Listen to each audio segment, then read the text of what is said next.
Pekerjaan rumah atau PR di era kepemimpinan Presiden terpilih Prabowo Subianto 2024 sampai 2029 akan cukup banyak.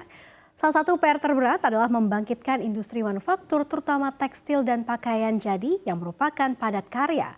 Apalagi di tengah serbuan barang impor dari negara lain. Padahal sektor manufaktur merupakan sektor krusial untuk Indonesia bertumbuh menjadi negara maju dan keluar dari jebakan middle income trap. Selengkapnya akan kita bahas dalam Dear Pak Prabowo, awas bahaya. RI bisa hancur kalau soal ini diabaikan. Ya, kita ke slide pertama. Berdasarkan data dari Lembaga Penyelidikan Ekonomi dan Masyarakat atau LPEM, rata-rata pangsa manufaktur terhadap produk domestik bruto atau PDB di era Jokowi hanya mencapai 39,12%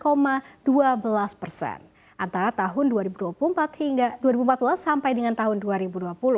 LPM ini menilai kondisi ini sebagai tanda-tanda deindustrialisasi dini yang menyebabkan pertumbuhan ekonomi Indonesia stagnan di kisaran 5%. Menurunnya kontribusi sektor manufaktur terhadap PDB ini berdampak pada berbagai industri, termasuk alas kaki, tekstil, dan ban yang harus menutup sejumlah pabrik akibat kinerja yang terus merosot sejak pandemi. Ditambah lagi, industri manufaktur dalam negeri saat ini juga tengah tertekan akibat banjirnya produk impor dari negara lain. Kondisi ini menambah tekanan pada industri keramik Indonesia yang meski mendapatkan perlindungan dari kebijakan anti-dumping Kadin, tetap harus bersaing dengan produk impor yang membanjiri pasar domestik.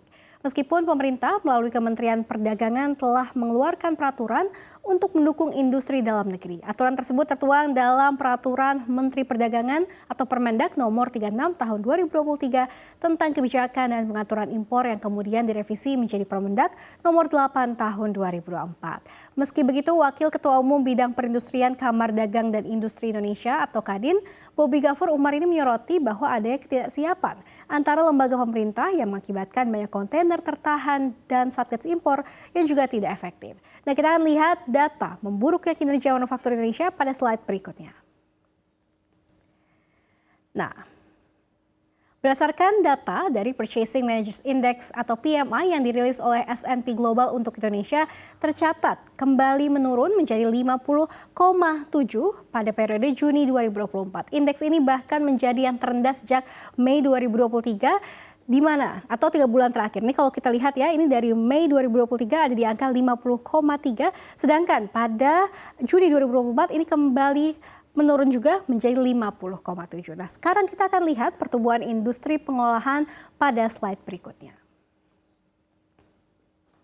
Nah, tercatat ini ternyata industri pengolahan yang banyak menyerap tenaga kerja justru loyo. Berdasarkan data dari Badan Pusat Statistik atau BPS, rata-rata pertumbuhan industri pengolahan dari 2015 sampai dengan 2023 dengan mengeluarkan data 2020 ini hanyalah sebesar 4,23%.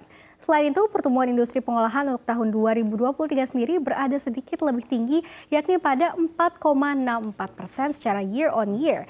Nah, kita akan cek di slide berikutnya ini bagaimana sebetulnya kontribusi dari sektor manufaktur terhadap PDB. Nah, industri pengolahan yang tadi loyo juga menjadi ancaman industri pengolahan manufaktur yang lainnya. Hal ini pun tercermin dari rendahnya kontribusi sektor ini terhadap PDB. Kontribusi sektor manufaktur terhadap PDB pada 2015 ini tercatat 20,97.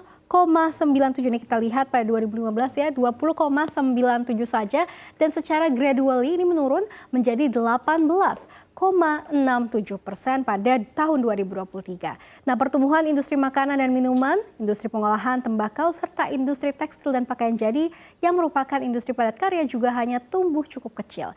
Kita akan cek pada slide berikutnya.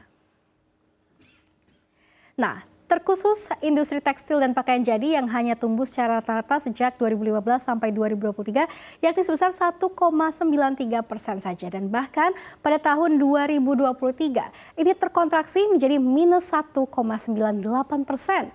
Nah, ini adalah patut menjadi perhatian. Sementara itu, kalau kita berkaca ataupun melihat pernyataan dari Kementerian Perdagangan ini mencatat bahwa industri pakaian jadi merupakan salah satu jenis industri yang masuk dalam rangkaian industri tekstil dan produk tekstil atau TPT dari hulu ke hilir. Dari industri hulu, TPT ini mencakup ada serat, pemintalan dan benang, perajutan, pencapan atau printing, kemudian juga penyempurnaan atau finishing, dan di hilir industri TPT ini mencakup industri pakaian jadi. Data dari BPS menunjukkan bahwa penyerapan tenaga kerja di sektor tekstil, pakaian jadi, kulit, dan juga barang dari kulit dan alas kaki ini anjlok 13,9% dari 3.775.191 orang pada 2017 ini menjadi 3.249.936 orang pada 2021. Sangat disayangkan ya pemirsa, padahal sebetulnya industri tekstil pernah berjaya. Kita akan bahas pernah berjaya industri tekstil pada sektor berikutnya. Pada slide berikutnya maksud saya. Ya.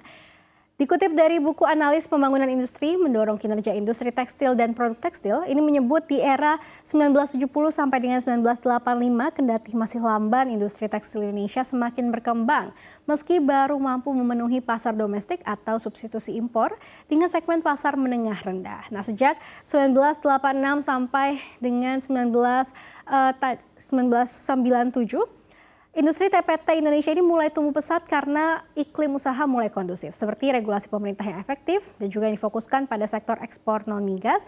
Dari industri TPT sendiri juga ini mampu memenuhi standar kualitas tinggi untuk memasuki pasar ekspor di segmen pasar atas fashion. Nah, pada periode 1986 sampai dengan 1997 ini kinerja ekspor industri TPT Indonesia terus meningkat dan menjadikannya sebagai industri yang cukup strategis dan juga sekaligus sebagai primadona di Indonesia. Namun krisis multidimensi yang menerpa Indonesia pada 1998 membuat kinerja TPT melemah hingga tahun 2002.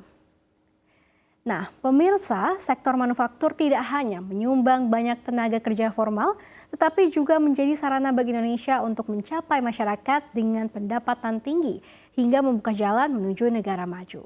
Tanpa manufaktur yang kuat, maka sulit bagi Indonesia untuk keluar dari jebakan negara kelas menengah atau middle income trap.